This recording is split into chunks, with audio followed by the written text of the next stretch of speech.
We have successes, particularly in asserting that labor in the care economy is not a commodity, and that the state has a primary responsibility for care provision, funding, and regulation.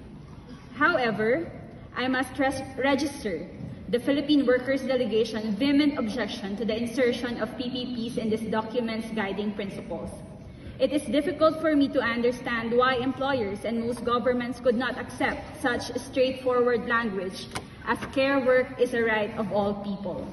Perhaps admitting this would make it impossible for them to justify their main agenda, the insertion of item 25, which states, and I quote, "Public-private partnership that leverage the strengths of both public and private sectors can help scale quality care services without overburdening either side, fostering a more sustainable care ecosystem."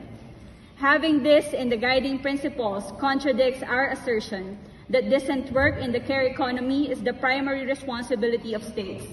It can and will worsen the experiences of many care workers around the world, including the migrants and domestic workers we represent.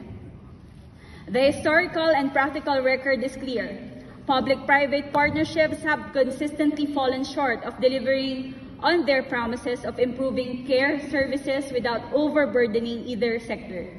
From a human rights perspective, the commodification of care through PPPs often leads to the prioritization of profit over people, undermining the quality and accessibility of essential services. Paragraph 25 undermines all of the strong and positive provisions that we have agreed upon in this text.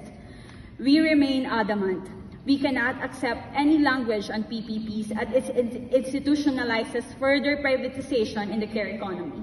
We emphasize that this is a disservice, especially to our migrant workers who stand to suffer from further abuse and rights violation. As such, we do not treat this matter as settled.